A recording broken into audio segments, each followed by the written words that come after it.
President Obama and Vladimir Putin had an amazing encounter this weekend.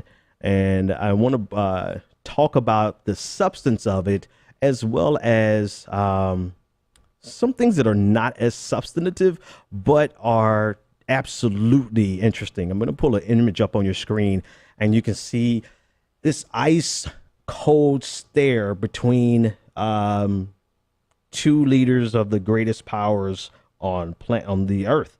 One superpower, one great power.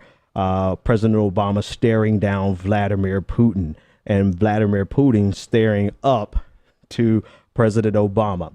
And I'm going to be honest with you, just a little side note, just take this comment completely out of the framework of a cohesive and a rational argument, right? Because I don't always operate at that level. My first reaction to this was, damn, Obama is ghetto as F, gangster. He's just gangster as F, right? Because it's a beautiful image. It's like, Obama looks like he would straight mollywop Putin's ass. Okay, that I just had to say that because honestly, that was my first reaction to it. Because that's exactly what it looks like. But so this took place at the G20 summit in China, and there's a lot of things happening in terms of the backdrop and the trip to China, the Chinese not rolling out the red carpet for Air Force One, the visit to Laos, and the funding of the U.S. funding of the removal of the leftover munitions from the Vietnam War, where America dropped more bombs per capita than in Laos, in this small communist country, than any other country in the history of the world. There's still munitions on the ground there that the Obama administration has approved $90 million for. So there's a lot of things going on in the background of this summit. And one of those things happening in the background was this meeting. This was a sideline meeting between President Obama and Vladimir Putin. And they discussed, according to the New York Times, they discussed a myriad of issues, including a potential ceasefire in Syria.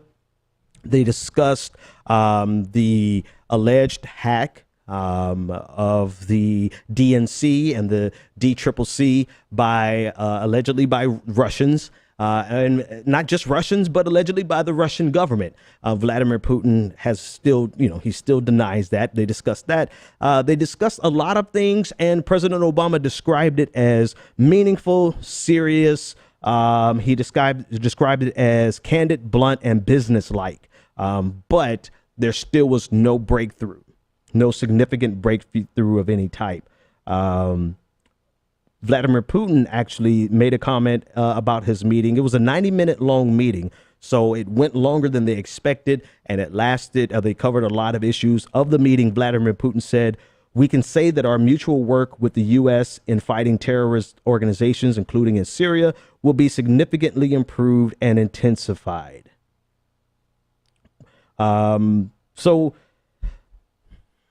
there you have it. So that's the backdrop of this image that everyone is spreading around the internet over the weekend. It is a fabulous image. It reminded me of John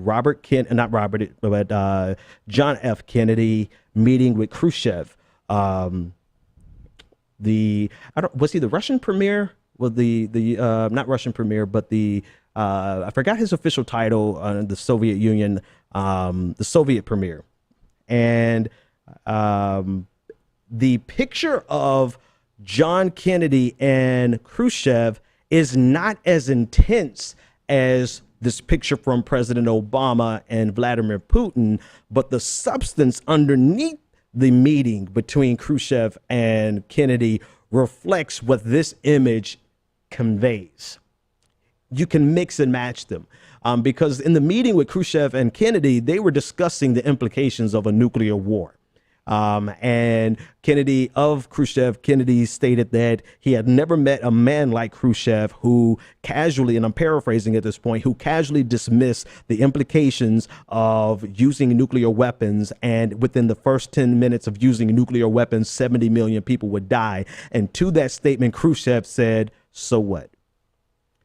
And in reply, Kennedy ultimately said that it's going to be a long, hard winter. This is what the imagery of this picture actually says to me, even though the substance behind it, this is probably just a quick shot, you know. Still, this is what happens. Let me bring up a couple of other pictures just so you can see the reality of the meeting was that it wasn't anything.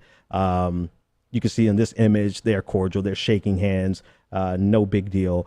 But of course, everyone is going to remember that image. The image of them staring down, so much so that, of course, the internet had to get a hold of it and make it far more dramatic than it really was. All right, take that off the screen. Sorry, everyone listening via the radio, but it was basically what the internet does. So that's it. Nothing too groundbreaking from that meeting. However, it does go to show you that President Obama is not a sitting lame duck. He's not a lame duck. He's still trying to be involved in the global affairs. And that's his job. That's his job to carry this through to the end and see what comes from this election and try to whatever you do with Clinton and Trump, because both of them bring something to the table that is a little unsettling when you consider the importance of stable is the right word. The importance of a stable relationship with Russia.